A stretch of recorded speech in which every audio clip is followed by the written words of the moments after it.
तो भाई जो भी बिग बिलियन डे सेल आई थी उसके अंदर इन्फिनिक्स जीरो बुक सीरीज का जो लैपटॉप है i9 वाला वो 60,000 पे बिक रहा था और मेरे को बहुत डिमांड मिली थी कि भैया इसका रिव्यू करो। आप रेकमेंड तो कर रहे हो, मैंने अपनी लिस्टिकल वीडियो में रेकमेंड किया था कि भाई आप बाय कर सकते हो भाई, चीपेस्ट i9 3900H वाला लैपटॉप है। और यस, ये सबसे सस्ता i9 3900H वाला थिन एंड लाइट लैपटॉप है। इस लैपटॉप के अंदर भाई तगड़ी डिस्प्ले मिलती है आपको, तगड़ा प्रोसेसर आपको मिलता है, 32GB रैम मिलती है, लुक्स काफी तगड़ी मिलती है। एंड ये वाला जो वेरिएंट है इसका 80,000 पे लॉन्च हुआ था। वैसे आज की डेट में भी प्राइसिंग इसकी 80,000 ही चल रही है, लेकिन सेल वगैरह के टाइम पे अंडर 70 या अंडर 60K में आपको ये मिल सकता है। और ये इतना सस्ता क्यों? कोई दिक्कत है, कोई परेशानी है? एंड इसका 12th जनरेशन वाला भी हमने अपने चैनल पे रिव्यू कर रखा है और उसका भी रिस्पॉन्स काफी बढ़िया आया था। मतलब जिन जिन लोगों ने बाय किया एंड हम भी उसको यूज कर रहे हैं स्टूडियो में, आज भी बढ़िया चल रहा है। और इसको भी चला रहे हैं हम पिछले लगभग शायद 15-20 दिन से, और सारा एक्सपीरियंस शेयर करते हैं डब्बा खोल के। तो भाई कुछ ऐसा बॉक्स हमारे को यहाँ पे मिल जाएगा, जीरो बुक लिखा हुआ डब्बे पे बड़ा बड़ा, और डब्बे के अंदर से मिल जाएगा हमारे को एक और छोटा डब्बा जिसके ऊपर जीरो बुक लिखा है, और एक और छोटा डब्बा। इसके अंदर हमारे को 90 वॉट का चार्जर मिल जाएगा और यहाँ पे पावर कॉर्ड मिल जाएगी। एंड ये जो चार्जर की बिड है ना वो कुछ इस टाइप की हमारे को मिलती है। लास्ट जनरेशन में भी कुछ ऐसी बिड थी, मेरे को उम्मीद थी कि भाई 13 जनरेशन में टाइप सी दे देते। वैसे टाइप सी चार्जिंग सपोर्ट करता है, लेकिन चार्जर भी टाइप सी होता तो ज्यादा बढ़िया होता,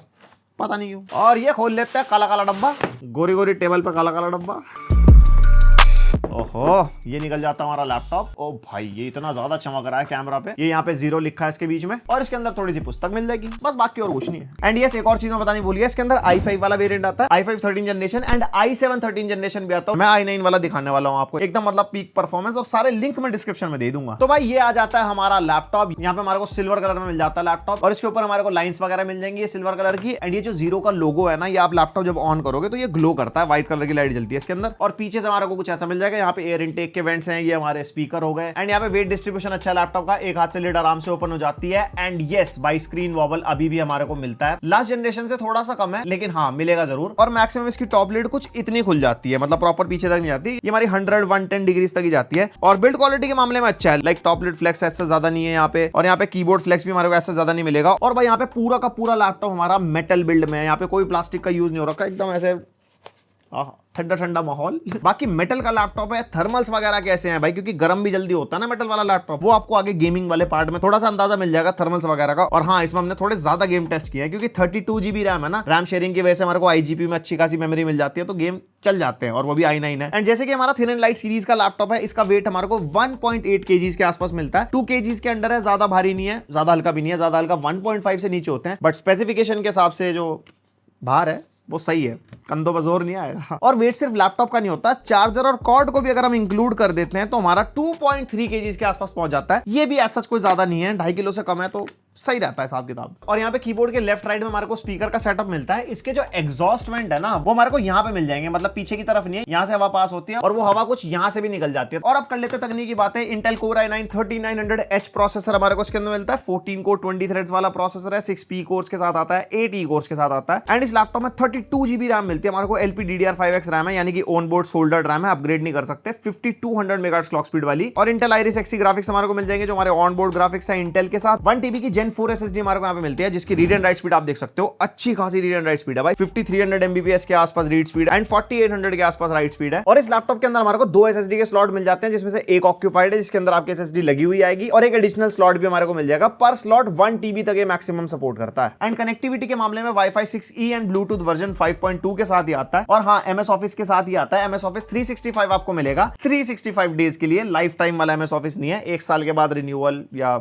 जुगाड़ वो आप देख लेना। और MS Office 365 का फायदा पता क्या है, वो सारे डिवाइसेस में चल जाता है। मतलब जिस लैपटॉप के साथ आपको मिला है, ये आपके Microsoft ID के साथ पैच हो जाता है और वो आप किसी भी डिवाइस पे लॉगिन कर सकते हो। और इस लैपटॉप के अंदर हमारे को 10 कीलेस कीबोर्ड मिलता है। कीबोर्ड की टाइपिंग फील अच्छी है, मतलब जैसी कोई दिक्कत नहीं है मेरे को चलाने में। सिंगल कलर बैकलिट कीबोर्ड है, लाइट हमारे को मिल जाती है कुछ इतनी मैक्सिमम ब्राइटनेस इसकी, और इसकी लाइट की ब्राइटनेस हम चेंज भी कर सकते हैं FN+ स्पेस बार दबा के, और इसकी लाइट चाहो तो आप ऑफ भी कर सकते हो। एंड यहाँ पे हमारे को अच्छा खासा बड़ा ट्रैक पैड मिल जाता है, और ट्रैक पैड स्मूथ है, मल्टी जेस्चर वगैरह को सपोर्ट करता है, मेरे को चलाने में ऐसा जिससे कोई दिक्कत आई नहीं अभी तक तो। और इस लैपटॉप में हमारे को विंडोज हेलो का भी सपोर्ट मिलता है, जिसका पावर बटन है ना वो फिंगरप्रिंट रीडर भी है, एंड अच्छी खासी स्पीड हमारे को मिल जाती है। अनलॉकिंग ऐसे उंगली लगाते ही धड़ाधड़ खुल जाता है एकदम। और पोर्ट्स के मामले में सबसे पहले हमारे को टाइप सी पोर्ट मिल जाता है, और ये वाला जो टाइप सी पोर्ट है ये ऑलराउंडर वाला है। इस पे आप चार्जिंग भी कर सकते हो, इससे आप डिस्प्ले आउटपुट भी ले सकते हो, DP 1.4 को सपोर्ट करता है, and fast speed data transfer को भी ये सपोर्ट करता है। उसके बाद हमारे को एक पावर इनपुट पोर्ट मिल जाएगा, एक HDMI 2.0 का पोर्ट मिल जाता है, जिससे हम 4K 60 हर्ट्ज तक का आउटपुट ले सकते हैं। देन टाइप ए पोर्ट मिल जाएगा USB 3.0 वाला, एंड एक और टाइप सी पोर्ट मिलेगा। ये मुझे समझ नहीं आया किस काम का था। ना तो इससे कोई चार्जिंग होती है, ना इससे फास्ट स्पीड डेटा ट्रांसफर होता है, और ना ये डिस्प्ले आउटपुट देता है। डेटा ट्रांसफर स्पीड भी हमारे को लगभग 40 Mbps के आसपास मिलती है। और यहाँ पे राइट साइड में हमारे को एक परफॉर्मेंस स्विच मिल जाता है, इसके बारे में आगे बताता हूँ। और यहाँ पे USB 3.0 का टाइप एक और पोर्ट मिल जाएगा, हेडफोन माइक जैक का कॉम्बो मिल जाएगा, और एक माइक्रो SD कार्ड का स्लॉट भी मिल जाता है। यहाँ पे माइक्रो SD कार्ड का जो स्लॉट है ना, वो एक्सपेंशन के लिए काम आ जाएगा। फास्ट स्पीड वाला SD कार्ड लगा सकते हो जो 1 TB का 10,000 के आसपास आ जाता है, विद 190 Mbps रीड स्पीड, जो HDD की तरह आपके स्टोरेज का काम कर सकता है। तो भाई पोर्ट्स के मामले में सच कोई दिक्कत नहीं है। And yes, the display part which is quite exciting and disappointing at the same time. यहाँ पे हमारे को फुल HD डिस्प्ले मिलती है, यानी कि 1080p डिस्प्ले है। IPS पैनल हमारे को यहाँ पे मिलता है, तो व्यूइंग एंगल वगैरह बढ़िया मिल जाते हैं। और जो डिसअपॉइंटिंग पार्ट है वो है इसकी ग्लॉसी डिस्प्ले। भाई रिफ्लेक्शन आते हैं, लास्ट जनरेशन में भी यही थी, इसके अंदर भी ऐसा ही है। यहाँ पे हमारे को प्रॉपर रिफ्लेक्शन वगैरह मिलते हैं, और जब आप ब्राइट एनवायरनमेंट में इस लैपटॉप को यूज करोगे ना, तो अच्छे खासे रिफ्लेक्शन आपको मिलेंगे एंड चलाने में दिक्कत होती है। ये मेरे को डिसअपॉइंटिंग लगा। एंड ये डिस्प्ले आती है 60 हर्ट्ज के रिफ्रेश रेट के साथ। मेरे को उम्मीद थी 90 हर्ट्ज अब बेसिक हो जाना चाहिए लैपटॉप्स में। 60 हर्ट्ज में वो स्क्रॉलिंग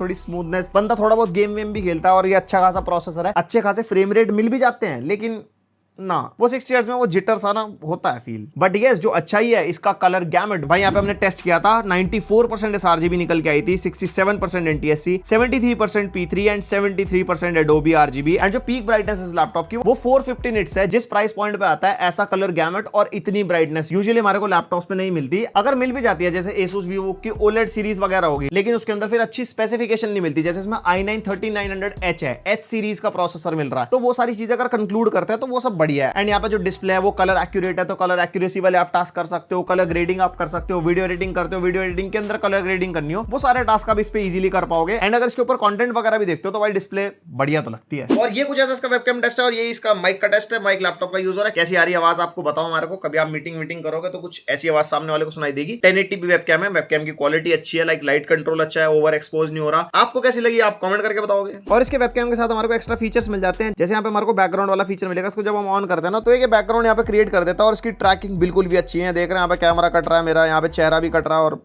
नहीं अच्छा नहीं है। उसके अलावा सुंदरता आप यहाँ पे ऑन कर सकते हो, वही चेहरे को ब्यूटीफाई कर देता है। इसमें भी डिफरेंट लेवल मिलते हैं, इसको आप बढ़ा सकते हो। देख रहे हो तुम्हारा भाई एकदम चटक चेहरा हो गया, गुलाबी। एंड उसके अलावा यहाँ पे हमारे को ट्रैकिंग मिल जाती है। इसको जैसे हम यहाँ पे ऑन करते हैं ना, हमारा कैमरा कुछ क्रॉप कर देता है फुटेज को। तो जैसे हम यहाँ पे लेफ्ट राइट मुड़ेंगे, ये कैमरा हमारे को ट्रैक करेगा। ला ला ला ला ला, है ना बढ़िया। नो डाउट भाई यहाँ पे स्पीकर अच्छे हैं। दो यहाँ पे हमारे को 1-1 वॉट के हाई फ्रीक्वेंसी स्पीकर मिलते हैं, जो टॉप फायरिंग वाले हैं। वो ट्वीटर्स भी आप कह सकते हो, और 2-2 वॉट के स्पीकर मिल जाएंगे डाउन फायरिंग वाले, जिसकी वजह से जो साउंड का एक्सपीरियंस है वो बढ़िया मिलता है। ओवरऑल मतलब एकदम भरी पूरी और लाउड साउंड आती है, क्लियर है। लेकिन एक चीज यहाँ पे मैंने नोटिस करी, जो भी हाई पिच वाली साउंड होती है ना, उसके अंदर एक सर जैसे फटती सी है ना आवाज, वो फील होती है, बहुत हल्की सी, बहुत माइनर अगर गौर से सुनोगे। वैसे ओवरऑल स्पीकर्स में सच कोई दिक्कत हुई नहीं। एंड इस लैपटॉप में आपको मिल जाएगी 70 वॉट की बैटरी, जो कि काफी अच्छी खासी बढ़िया है थिन एंड लाइट लैपटॉप के हिसाब से। एंड अगर आप बेसिक यूसेज करोगे ना, थोड़ी स्क्रीन ब्राइटनेस कम कर लोगे, कीबोर्ड बैकलाइट ऑफ पे यूज करोगे। बाकी यहाँ पे डिफरेंट मोड्स मिलते हैं, इसके बटन से आप चेंज कर सकते हो, जैसे ओवर बूस्ट मोड है, बैलेंस्ड मोड है, इकोनॉमी मोड है। और जब हम इसको ओवर बूस्ट मोड पे डालते हैं ना, तो पीछे एक रेड कलर की लाइट जल जाती है, तो एकदम ऐसे एकदम लगता है कि हाँ कुछ तेज मामला हो गया लैपटॉप के अंदर। तो अगर आप इकोनॉमी मोड पे यूज करते हो, जो बेसिकली बैटरी सेवर मोड होता है, जहाँ पे हमारा प्रोसेसर काफी लो वोल्टेज पे चलता है, तो उसके अंदर बैटरी बैकअप ज्यादा मिलता है, तो आप आराम से 4 से 5 घंटे का बैटरी बैकअप इससे निकाल पाओगे। बाकी डिफरेंट यूसेज के हिसाब से डिफरेंट बैटरी बैकअप हो सकता है, वो डिपेंड करता है आप कौन सा प्रोडक्टिव टास्क कर रहे हो, मूवी देख रहे हो, जो कर रहे हो, तो चीजें ऊपर नीचे होंगी। बाकी बैटरी अच्छी है। And yes, the performance part, सबसे पहले नंबर्स पे नजर मार लो। सिनेबेंच 2024 हमने ऐड कर दिया, उसके नंबर्स आपके सामने हैं। देन यहाँ पे हमारे सिनेबेंच R23 के स्कोर्स हैं, एंड ये हमारे Geekbench 6 के स्कोर्स हैं। उसके बाद PC Mark 10 5700 के आसपास, जो कि काफी अच्छा खासा है। देन वीरे बेंचमार्क भी हमने ऐड कर लिया, जिसका CPU टेस्ट हमने किया था, 10800 के आसपास स्कोर निकल गया। अब जिनको ये नंबर्स वगैरह समझ नहीं है, अब थोड़ा सा आइडिया दे दूं, हायर इज बेटर। आप कोई और लैपटॉप का रिव्यू देखोगे ना, ये वाले बेंचमार्क स्कोर्स आपको सारी वीडियोस में मिल जाएंगे, और हमारी वीडियोस में तो डेडिकेटेडली मिल ही जाएंगे। तो आप कंपेयर कर सकते हो कि किस प्राइस पॉइंट पे कौन सा लैपटॉप कैसा परफॉर्म करेगा, नंबर्स वगैरह देख के। एंड इस लैपटॉप की ग्राउंड रियलिटी की बात कर लेते हैं। हमने इसके ऊपर 4K 60 FPS की फुटेज एडिट करके देखी, भाई आराम से हैंडल कर गया था, कोई ऐसी हमारे को दिक्कत नहीं आई। फोटोशॉप हमने इसके अंदर यूज करके देखा, उसके अंदर भी कोई दिक्कत नहीं है। मल्टीटास्किंग करनी हो, जितने मर्जी एप्लीकेशन खोल लो, जितने मर्जी टैब खोल लो। 32 GB रैम के साथ आता है, तो मल्टीटास्किंग में भी कोई दिक्कत नहीं है। डे टू डे टास्क करने हो, मूवीज वगैरह देखनी हो, और अगर आप एक स्टूडेंट हो, आपको कोडिंग वगैरह करनी है, उसके अंदर भी इसका CPU अच्छा खासा पावरफुल है, आप किसी भी लेवल की कोडिंग आप इस पे कर पाओगे। उसके बाद मेन यूजर्स आते हैं GPU इंटेंसिव टास्क टास्क वाले, जैसे कि आपने देखा होगा हमने 3D मार्क टाइम्स पाई और ब्लेंडर हमने इंक्लूड नहीं करा बेंचमार्क वगैरह में ना, क्योंकि इस लैपटॉप के अंदर डेडिकेटेड जीपीयू नहीं है जैसे एनवीडिया के AMD के जीपीयूज होते हैं ना। अब यहाँ पे डेडिकेटेड जीपीयू ना होने की वजह से 3D modelling, rendering, after effects, blender या फिर आर्किटेक्चर वाले आप काम करोगे, उन कामों के लिए मैं ये लैपटॉप रेकमेंड नहीं करूंगा। उसमें मैं कहूंगा आप हाई एंड लैपटॉप के लिए जाओ, जैसे गेमिंग लैपटॉप होता है ना जिसमें अच्छा प्रोसेसर, अच्छा ग्राफिक कार्ड साथ में होते हैं, वो ज्यादा अच्छी परफॉर्मेंस देंगे। ये thin and light productive laptop है और कौन कौन से प्रोडक्टिव टास्क आप इस पे कर पाओगे वो मैंने देखो आपको बताई दिए। और हाँ, एक और चीज, जैसे कि इसके अंदर ग्राफिक कार्ड नहीं है, वीडियो एडिटिंग अच्छी होगी, टाइमलाइन पे बढ़िया चलेगी, लेकिन जब आप रेंडर करोगे, एक्सपोर्ट करोगे, उसमें टाइम ज्यादा लगेगा क्योंकि वो जीपीयू इंटेंसिव टास्क होता है। टाइमलाइन वाला सीपीयू इंटेंसिव ज्यादा होता है, जीपीयू का भी होता है जब रेंडर हो रही होती है। और हाँ, एक दो यूजर्स और मैं बताऊं, जैसे म्यूजिक प्रोडक्शन वाले होगे, आराम से ले सकते हो क्योंकि यहाँ पे सीपीयू अच्छा है, सीपीयू इंटेंसिव टास्क होता है वो भी। और अगर आपको स्ट्रीमिंग करनी है, OBS वगैरह अच्छे से हैंडल कर लेगा। गेमिंग वाली स्ट्रीमिंग नहीं कह रहा, नॉर्मल स्ट्रीमिंग अगर आपको करनी हो, आप क्लासेस लेते हो या कुछ आपको शोकेस करना है, पीपीटी स्लाइड्स वगैरह, वो ये हैंडल कर लेगा। गेमिंग के अंदर जीपीयू भी चाहिए होता है, वैसे OBS में स्ट्रीमिंग करोगे तो सीपीयू चाहिए होता है। एंड यस, परफॉर्मेंस की बात चल रही है, गेम टेस्ट तो बनता है, इसके अंदर हमने गेम टेस्ट करे। अब गेम टेस्ट पे नजर मारो, उससे थर्मल्स का भी अंदाजा हो जाएगा। फिर कंक्लूजन की बात कर लेते हैं। यहाँ पे सबसे पहले हम टेस्ट कर रहे हैं वैलोरेंट। सेटिंग्स को रखा हमने लो पे, एंड यहाँ पे लो सेटिंग्स पे हमारे को अप्रॉक्सिमेटली 300 प्लस FPS मिल रहा है। थोड़े बहुत ड्रॉप डाउन हो गए, 250 तक भी आ जा रहे हैं। अब तुम्हारे दिमाग में आ रहा होगा भैया इतने FPS का करे क्या, 60 हर्ट्ज वाली डिस्प्ले हमारी। तो अगर तुम्हारे को फ्यूचर में एक्सटर्नल मॉनिटर लगाना हो टाइप सी पोर्ट के थ्रू या HDMI पोर्ट के थ्रू, जैसे मैं आपको बता रहा था, तो ये FPS आप उसके ऊपर मजे ले सकते हो। ये मैक्सिमम परफॉर्मेंस मैं आपको दिखा रहा हूं। बाकी हमारे शहर में भाई साहब ठंडक थोड़ी सी आ चुकी है, 21 डिग्री रूम टेंपरेचर है, एंड उसके हिसाब से हमारे 85 प्लस डिग्री टेंपरेचर है, जो कि भाई हायर साइड है।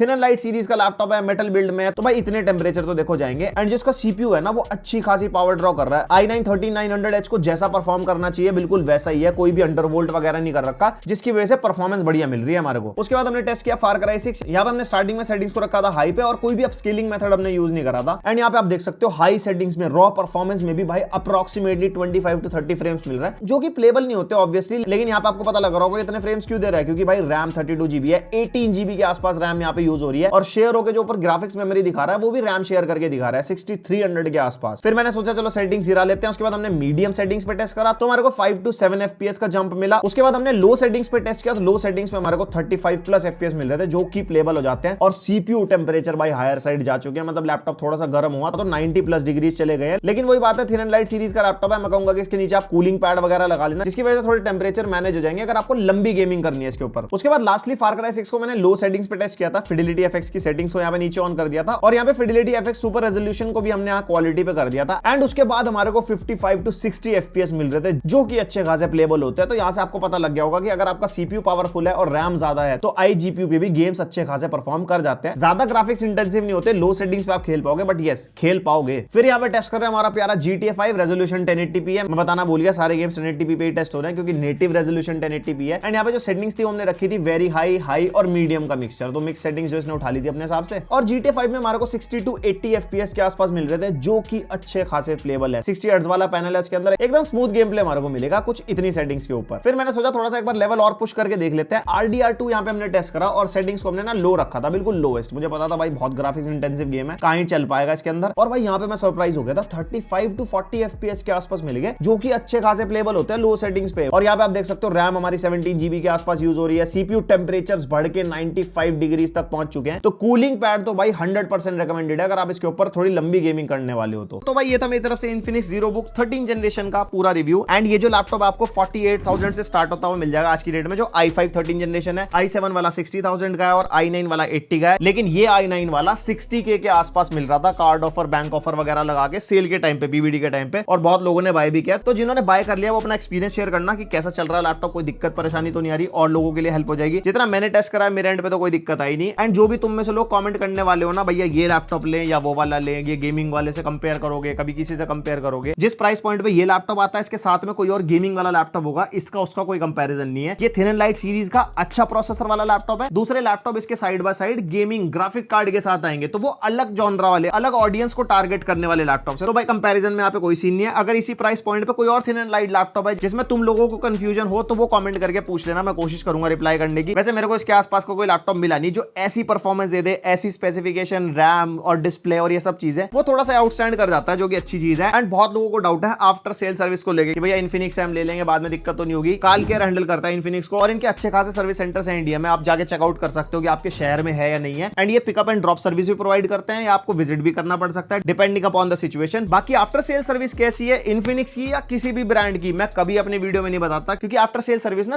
सिटी वेरी करती है कि किस टाइप के लोग वहां पे काम कर रहे हैं। जो भी है, ब्रांड कभी भी आफ्टर सेल सर्विस अपनी खराब नहीं रखता, ये बात अपने दिमाग में डाल लो। तो अपने शहर में आफ्टर सेल सर्विस चेकआउट कर लेना इन्फिनिक्स के बारे में, उसके बाद ही अपनी बाइंग चॉइस बनाना। एंड तुम में से जो भी लोग इन्फिनिक्स का डिवाइस यूज कर रहे हो, आपने आफ्टर सेल सर्विस ले रखी है, आपका एक्सपीरियंस कैसा रहा कैसा नहीं, वो आप लोग कमेंट सेक्शन में बता देना। मेरे लिए भी और ऑडियंस के लिए भी काफी हेल्प हो जाएगी। एंड बस ये था आज की वीडियो में। पसंद आए वीडियो लाइक मार देना, कैसा लगा आपको लैपटॉप वो कमेंट करके बता देना, पहली बार है सब्सक्राइब कर देना। मिलते हैं नेक्स्ट वीडियो, अब तक के लिए बाय।